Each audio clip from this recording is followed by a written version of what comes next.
So we've all done it. It's part of your photography journey, and that's overcooking your images in post-production. Oh man, I look back at some of my early images and they look like hypercolor rainbow fantasy lands, just cranking it way too far. And with these mistakes, I'll go through and I'll show you what to look for, what the signs are, and how to correct them.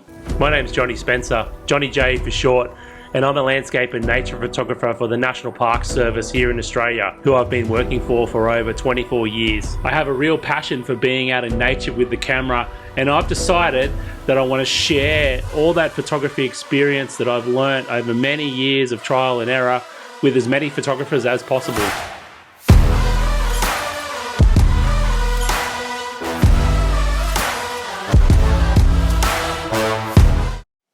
All right, let's get into it. So this one is all about the shadows, and it's actually a common mistake with HDR. If you're shooting bracketed frames in the field and then you come back and you merge them and you've got all that dynamic range, it's really easy to just open up the shadows, pull down the highlights, and that be your edit. But you end up with what we're looking at here. You can see the frame is quite flat. A bit of a telltale sign that you've opened up the shadows too far. If you have a look at your histogram and you've got this big gap on the left-hand side here, that's a dead set telltale sign that you've opened up the shadows too far. So an easy way to get started, to get a bit of a starting place, if you hold down shift, double click the blacks, that's going to bring the blacks down to that black point there and set the black point. And then if you hold shift down and double click the shadows, that's going to give you a bit of a starting place for your shadows too. And of course you can tweak it from there. There's no problems. If you think you want a little bit less darkness, you can also tweak it, but that's a real easy way to get started with your dark side of your histogram. And it's a telltale sign when you've got that massive gap on the left-hand side of the histogram that maybe you've cranked the shadows up too far. But in a normal image, you know, shadows are going to be dark. You don't want to crush them down to, you know, something where there's absolutely no detail. You can see we're losing detail over here. That's not what we're after, but we do want to see some darkness in our shadows. It adds to the contrast of the image. You know, the shadows are really, really important part of your photographs. So don't just go cranking them up to 100 and go, she's all good, mate. Try that little trick. Hold down the shift key, double click the blacks, double click the shadows, and Lightroom will give you a bit of a starting place for that shadows. All right, so the next one is all about the highlights. And again, it's the opposite of shadows, you know. It's something, you know, you've seen people do in the past, open up those shadows, but in the opposite, they pull down those highlights. And if you have a look at this scene here, this drone selfie here, you can see what's happening to the sun. You're getting this weird halo around it. It's lost that ethereal sort of glow, and it looks really bad. If you underexpose it, you can even see how bad that's starting to look there. So what you want to do, I'm just going to reset this image now. It has been processed before, but what you want is you want a nice glow in your sun. You know, if you're going to have the sun in the shot, you want a nice glow in that area. And one of the easiest ways to do this is actually with a radial filter. So if we get the radial filter, I drag it out over the sun, because, you know, if you look with your natural eye, you're not going to have these sharp edges around the sun and this real contrast there that happens when you pull those highlights down. It just really doesn't look natural. And then what you want to do from there is you go down here to clarity, dehaze, and texture, and just pull them back a bit, and you're just going to get this soft ethereal glow. And you can see if I do the before and after, so before, after, and that's really, really nice. It's adding that glow to that area, making it look way more natural. And again, if you're not sure where your highlights slider can be, you just hold down the shift key, double click the highlights button, double click the whites button. The whites is going to set that white point and the highlights, and it's going to give you a bit of a starting place. You know, Lightroom is getting smarter and smarter all the time, so, you know, why not use some of those automatic features as a starting place for some of your post-processing. So crushing the highlights, that's another one to look out for. So another big issue I see all the time is white balance problems. And yes, I push this one to the extreme just for this example, but you can see the white balance is way out on this. It doesn't look natural. It doesn't look what I remember when I was there. So one thing about white balance, I would say it is a creative choice. You know, you can tweak the white balance to what you remember. It doesn't have to be exactly what the camera has told you over the raw file, but sometimes the camera will get it wrong, okay, when you're in the field, if you're using auto white balance, or maybe you've done a blend of images together and yeah, you got some funky white balance throughout your frame. So it's a very, very common mistake, and I see it all the time. But the easiest way to fix white balance, one is you can always try going up here to custom and then auto, and just see how that goes. That's definitely a lot better.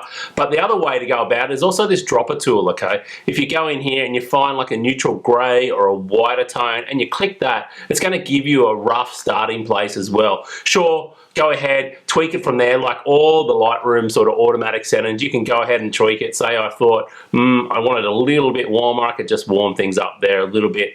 But yeah, try that auto as a good starting place as well. I think that often can give you not a bad starting place. Sometimes it actually comes out a little bit warm, so that's why I tend to like the eyedropper and then clicking in there, and it gives me a more natural feeling white balance as a starting place. You know, as with all these things, it's all about tweaking them to what you remember. But if you find your white balance is really, really funky, give that eyedropper a go, give that auto a go, and see if that's getting close to something you remember or the creative choice that you want to make around white balance. But it is another telltale sign that something's been overcooked or a mistake's been made. That white balance is really, really common. If you're really enjoying this video and enjoying the tips that I'm giving you, please subscribe. I do this every week, new videos every week with landscape and nature photography tips. So if you want more of those, feel free to subscribe. It's just like following on other social media platforms, and if you hit the bell, you'll be notified when my new video drops every week. And also, I really appreciate your support. Thank you. So another thing that's a telltale sign that you're overcooking it, you're overprocessing it, is too much contrast.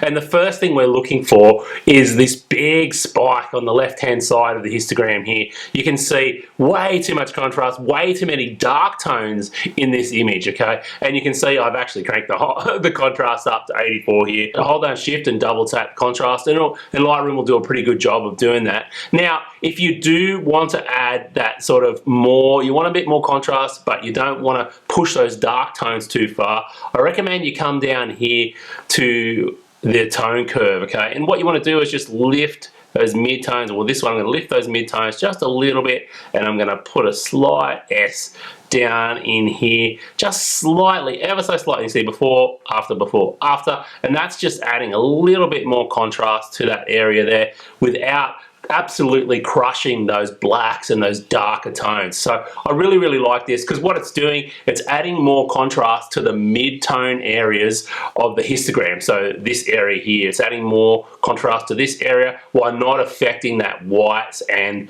the darks so much, okay? And that's really, really cool. It's really, really important. If you find, you know, you're starting to crank up that contrast slider and it's pushing your histogram to the left in the shadows, then try that little bit of an S curve in the tone curve, and that'll just give you that bit extra contrast without crushing those shadows, okay? Really, really important to look out for. And like I said, the telltale sign is a big spike on the left-hand side of that histogram. Awesome. Alright, this is something we've all done before. We all love the vibrance and saturation sliders. Making those images pop is just really cool, bringing those colors to life. But this is a classic overcooked thing that people do. So you can see I've cranked up the saturation here, and it just looks really average, okay? But what I recommend you do before you go to the vibrance and saturation sliders, set your white and black point. So if I hold down Shift, double click whites and double click blacks, I'll just reset them there first. If I hold down Shift and I double click whites and double click blacks, that's going to set the white and black point. So all that's doing is giving you the maximum amount of contrast to the right and the left of the histogram by setting that white and black point, okay? And that's filling up the rest of the histogram here. So it's adding a nice bit of contrast. Now going in, double clicking the contrast button and adding that bit of contrast. And also, I would recommend you, if you want a bit more contrast, add that mid-tone contrast. So as we add contrast to the photograph, it's naturally starting to saturate some of those colors, okay? So that's one thing I'd recommend you do before going to vibrance and saturation, is just set that white and black point, set your contrast, and then have a look at your colors, okay? And then we could say, okay, maybe I want a bit more in the green tone. So one thing I really like to do is more localized adjustments, okay? So there's two ways to do it. We have this mixer here, and we go to saturation, and we've got this little control point here, and we can click on the greens and just drag down or up to saturate those areas a little bit more, okay? But there is some different green tones in this image, so maybe I just wanted to change the green tones of the more yellowier greens up here. So I can go to this point of control here, click this button here. I'll turn that a bit off there. Click this here, find a nice yellowy gleam, click on that control point, and now I've got some adjustment here with this saturation. So this is another way. So I could click, and that's probably a bit much, but you can see it's not moving all the greens, it's moving more of the yellowier green color there. So I think that's kind of nice. So maybe somewhere there. So let's have a look before, after, before, after. So rather than going in and saturating the whole photograph, sometimes it's nice to just choose certain colors to highlight in your image rather than saturating everything, okay? And I find that's a great way to go about adding a bit of punch to your landscape and nature photography. Now, if there was people in this scene and you didn't want their skin to blow out, vibrance is the key to that. So if you use a bit of vibrance, that tends to not affect the skin tones and make your face glow like you're sunburnt. So vibrance is a good one. So watch out for that, adding too much saturation to your colors, and look for those localized adjustments, I think, that are way more powerful when you want to bring some pop back into certain colors in your photographs. Alright, so the last one I want to talk to you about is oversharpening, and this can come by using things like texture and clarity and a little bit of dehaze, but also by oversharpening. I have added a lot to this one just so you could, for the example here, but you can see we're starting to get these weird halos around the edge of everything. So this is a telltale sign that things are being oversharpened, there's been too much clarity being used, or too much texture, and you really want to dial it back. And not only that, it looks terrible. Like, you look at this thing, it looks way over sharpened, it just looks ugly. So you can see it looks way more natural here, how it originally was with the first edit, than everything I've added after it. So it's just something to keep a lookout for, just another little sign you might be overcooking it, and looking for those halos is a super important way to double check that you haven't over sharpened or added too much texture or clarity back. Alright, good people, that's it for this one. I hope you enjoyed it. There's some really cool tips there. You know, all the signs to look out that you're over post-processing. Man, it brings back some memories of stuff I used to do all the time. So if you find you're doing some of these things every now and then, don't worry, it's all part of your photography journey. But now you know what to look out for and how to correct them if you see this. So as always, if you're enjoying these videos, give me a thumbs up. Let me know if it was helpful in the comments below. I'd really appreciate your feedback. And as always, stay inspired, keep creating, and I'll see you in the next one. Peace.